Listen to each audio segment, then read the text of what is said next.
Asalaamu calaykum dhammaantiin waan idin salaamay meel kasta oo aad joogtaan. Kani waa macallin Jurgen Klopp waxa uu dhashay 16 Juun 1967 ka hor intuusan noqon mid ka mid ah macallimiintii ugu waaweynaa ee lagu xasuusto kubadda cagta. Waxa uu ahaa ciyaaryahan talentigiisu uu sareeyo. Macallin Jurgen Klopp waayihiisii ciyaareed waxa uu ku soo qaatay horyaalka Bundesliga. Macallin Jurgen Klopp waxa uu ku soo matalay laba kooxood oo kala ah Manchester iyo sidoo kale Stuttgart. Markii hore waxa loo doortay inuu yahay striker dhameystiran, hase ahaatee kadib weerarkiisa oo liitay waxa loo doortay mid ka mid ah difaacyada Manchester, kaas oo la siiyay lambarka 4. Klopp waxa uu kubadda cagta ka fariistay 2001 asagoo jira 33 sano. Kadib markuu kubadda cagta ka fariistay waxa loo doortay maareeyaha kooxda Manchester 2004. Macallin Jurgen Klopp 2 sano uu kooxda ku qaatay waxa uu keenay heerka sare ee Bundesliga, kaas oo kooxda ka yeelay inay Bundesliga ciyaarto.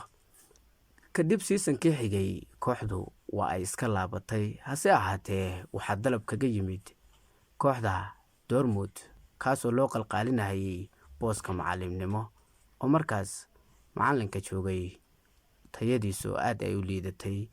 2006-2007 waxa loo magacaabay macallinka Dortmund. Hase ahaatee 3 sano kadib 2011 waxa uu ku hogaamiyay Dortmund horyaalkeedii 7aad, kaas oo si heer sare ah ay u qaadeen. Hase ahaatee macallin Jurgen Klopp waxa uu kooxda geeyay mar kale 2013 finalka Champions League, kaas oo ay iska hor imaadeen kooxda Bayern Munich. Wembleyna ay ku qaaday Bayern Munich. Waxa loo doortay mid ka mid ah macallimiintii ugu fiicnaa ee soo mara kooxda Dortmund, maadaama uu Champions League-na final geeyay, horyaalka Bundesliga-hana markii 7aad uu qaaday. Hase ahaatee 8 sano uu kooxda joogay waxa loo asteeyay mid ka mid ah macallimiintii ugu fiicnaa ee soo mara kooxda Dortmund. Hase ahaatee 2015 macallin Jurgen Klopp waxa uu dhaqaaqay Premier League, kaas oo Liverpool dalab kaga imaaday. Liverpool oo horyaal la'aan ah sanado badan. Hase ahaatee 2 sano kadib 2017-2018 waxa uu geeyay kooxda finalka Champions League, kaas oo Real Madrid ay halkaas kaga qaatay, laguna xasuusto Ramos inuu Salah garab ka jabiyay. Hase ahaatee sanadii xigtay 2018-2019 waxa uu ku guuleystay Champions League, kaas uu ku mutaystay macallinka ugu fiicnaa 2019. Isla sanadii xigtay 2020 waxa uu ku guuleystay horyaalka Premier League. Liverpool oo 30 sano bilaa horyaal ahayd ayuu soo afjaray, kaas oo rikoor weyn meel ugu tiiriyay. Macallin Jurgen Klopp isla sanadkaas waxa uu ku guuleystay UEFA Super Cup iyo FIFA Club World Cup. intaas kuma ekayn koobabka kale oo Liverpool u qaaday. Waxa lagu xasuustaa FA Cup, Community Shield iyo Carabao Cup.